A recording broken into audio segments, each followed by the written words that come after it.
kami akan menjelaskan tentang apa sih itu gizi pada ibu menyusui. Definisi gizi ibu menyusui. Masa menyusui merupakan masa krusial bagi seorang ibu setelah proses kehamilan yang panjang dan persalinan yang mungkin tidak mudah bagi setiap ibu. Dukungan dari keluarga dan lingkungan serta asupan gizi yang cukup dan berkualitas harus diperhatikan untuk menunjang keberhasilan para ibu melalui fase menyusui ini. Seiring dengan perkembangan zaman dan teknologi, pengolahan pangan, banyak industri pangan memberikan alternatif susu formula sebagai pengganti ASI. Produksi ASI yang optimal, baik dari segi kualitas maupun kuantitas, kesehatan ibu agar tetap bugar dan tidak mengalami defisiensi gizi, pertumbuhan dan perkembangan bayi, karena bayi sangat bergantung pada kandungan nutrisi dalam ASI. Fisiologi menyusui dan tahapan air susu ibu. Payudara sebagai organ tempat produksi ASI mengandung jaringan adipose dengan struktur spesial untuk memproduksi ASI. ASI diproduksi di kelenjar mamae.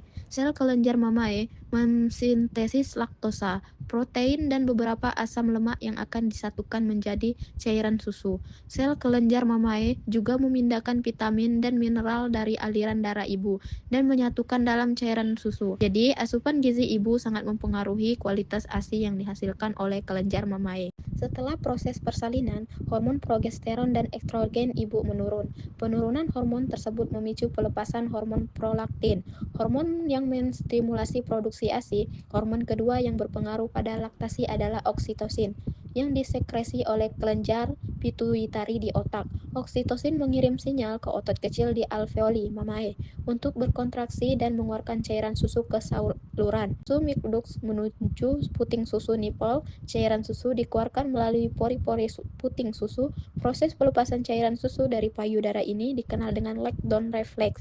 Jadi sebelum air susu keluar, ibu merasakan tingling, sensation, rasa geli atau kesemutan. Tahapan produksi air susu ibu. Pada 3-4 hari pertama setelah persalinan, payudara menghasilkan kolostrum, cairan susu berwarna kuning keruh. Seringkali masyarakat kurang teredukasi menganggap ini adalah cairan kotor yang harus dibuang. Setelah 1 minggu, hari ke-4 sampai dengan ke-10, payudara mulai menghasilkan ASI transisi, yaitu ASI campuran antara kolostrum dan ASI matur. Setelah 2 minggu, setelah hari ke-10, semua ASI yang dihasilkan adalah ASI matur, yang tinggi akan lemak, karbohidrat, mineral, dan vitamin. Berikut adalah jenis ASI. 1.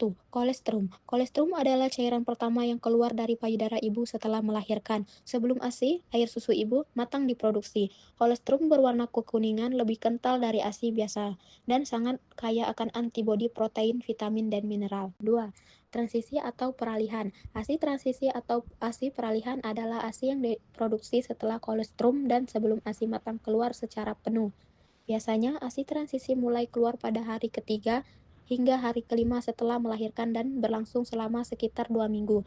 Komposisi protein ASI peralihan semakin rendah, sedangkan kadar karbonhidrat dan lemak semakin tinggi. Volume ASI juga semakin meningkat. Komposisi protein ASI peralihan semakin rendah, sedangkan kadar karbonhidrat dan lemak semakin tinggi. Volume ASI juga semakin meningkat. Ciri ASI ini ialah lebih putih atau kekuningan dibanding kolostrum, tetapi belum seencer ASI matang. 3. ASI matur. ASI matang atau ASI matur adalah tahapan akhir dalam produksi ASI yang dimulai sekitar hari ke-14 setelah melahirkan dan berlangsung hingga masa menyusui berakhir. Pada tahap ini, ASI memiliki komposisi yang lebih stabil dan sesuai dengan kebutuhan gizi bayi yang sedang berkembang. Manfaat ASI dan kandungan gizi ASI dibandingkan susu formula. Manfaat ASI, air susu ibu merupakan makanan dengan nilai gizi yang sangat tinggi bagi bayi. Tidak ada satupun makanan di dunia yang dapat menandingi nilai gizi dari ASI.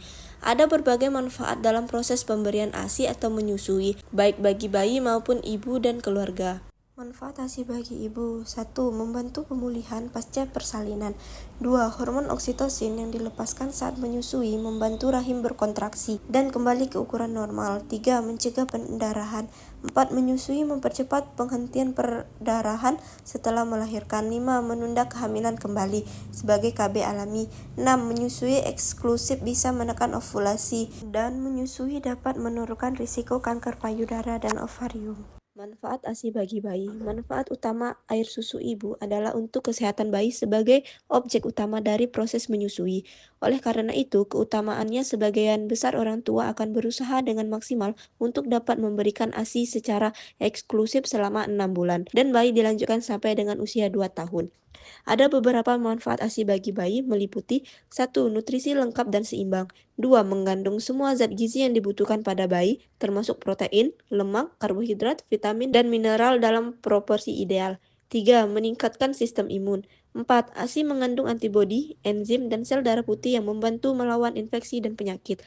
5. ASI lebih mudah dicerna dan lebih kecil kemungkinannya menyebabkan alergi dibandingkan susu formula. Kandungan gizi ASI dibandingkan susu formula. Air susu ibu merupakan satu cairan berwarna putih kekuning-kuningan yang diakibatkan warna dari garam, Ca, casein, riboflavin, dan karotein yang terdapat di dalamnya. ASI tidak menggumpal saat dipanaskan dan terdapat berbagai antimikrobal yang sangat penting untuk pembentukan imunitas tubuh. Perbandingan kandungan gizi ASI dan susu formula menunjukkan perbedaan yang signifikan baik dari segi komposisi, manfaat kesehatan, maupun penyesuaian terhadap kebutuhan bayi. Pada kandungan ASI, protein lebih mudah dicerna, sedangkan susu formula, protein umumnya mengandung lebih banyak kasein dan sulit dicerna. Di dalam ASI, lemak mengandung asam esensial, sedangkan susu formula, lemak mengandung lemak tambahan, tetapi kualitasnya bisa berbeda. Di dalam ASI, karbohidrat tinggi laktosa, baik untuk otak. Sedangkan di susu formula, karbohidrat laktosa ditambahkan, kadang diganti dengan maltodextrin. Pada kandungan ASI, vitamin dan mineral cukup untuk bayi dan mudah diserap. Sedangkan di susu formula, vitamin dan mineral ditambahkan dalam jumlah lebih tinggi karena penyerapan kurang optimal. Pada kandungan ASI, antibodi dan enzim mengandung antibodi lisozim, laktoferin, hormon dan faktor pertumbuhan ada membantu perkembangan organ dan sistem imun. Sedangkan pada susu formula, antibodi dan enzim tidak mengandung antibodi, dan hormon dan faktor pertumbuhan tidak tersedia. Kebutuhan ibu menyusui. Saat menyusui, hampir sama dengan saat kehamilan membutuhkan zat gizi tambahan dari asupan normalnya sehari-hari. Peningkatan kebutuhan ini untuk menunjang kualitas dan kuantitas ASI akan dihasilkan ibu. Ibu harus mendapatkan energi dan zat gizi makro, protein seperti karbohidrat, dan lemak. Untuk menghasilkan ASI yang padat akan energi, berikut adalah ringkasan jumlah asupan gizi tambahan bagi ibu menyusui berdasarkan angka kecukupan gizi AKG Indonesia 2019. Ibu menyusui membutuhkan tambahan asupan gizi harian sebesar 250-300 kilokalori. Selain itu, kebutuhan protein harian juga meningkatkan sekitar 200 gram menjadi 70-80 gram. Menyusui dengan kondisi tertentu. 1. Menyusui bayi kembar. Menyusui bayi kembar tidak ada bedanya dengan bayi tunggal. Semakin sering bayi melakukan isapan dan terjadi perongsakan payudara, maka akan semakin merangsang produksi prolaktin dan menstimulasi hipofisa untuk memproduksi oksitosin, hormon yang merangsang. 2. Menyusui bayi prematur. Kondisi bayi prematur berbeda dengan kondisi bayi yang lahir secara normal sesuai dengan waktunya. 3. Bekerja saat menyusui. Status ibu bekerja sering kali menjadi hambatan pemberian ASI, terutama ASI eksklusif. Untuk mempertahankan produksi ASI, ibu dapat melakukan proses pemerahan ASI selama bekerja. 4. Hamil saat menyusui. Kehamilan saat menyusui merupakan kondisi yang kurang menguntungkan bagi kehamilan ibu. Adalah gizi yang dialami oleh ibu menyusui. 1. Kekurangan energi protein. Ibu menyusui harus mendapatkan tambahan kalori dan protein yang cukup selama periode menyusui, yaitu sekitar 330 kcal dan 440 kcal energi pada periode 6 bulan pertama dan kedua menyusui. 2. Anemia gizi besi. Kebutuhan zat besi juga meningkatkan sekitar 200-60 mg tambahannya per hari. 3. Kekurangan vitamin A. Definisi vitamin A yang sering disebut dengan keroptalmia dapat mempengaruhi pada kesehatan indera penglihatan, organ mata. Kebutuhan yodium, ibu selama proses menyusui meningkat dengan tambahan sekitar 100 mg per hari. 5. Kebutuhan vitamin D. Ibu menyusui membutuhkan vitamin D yang cukup.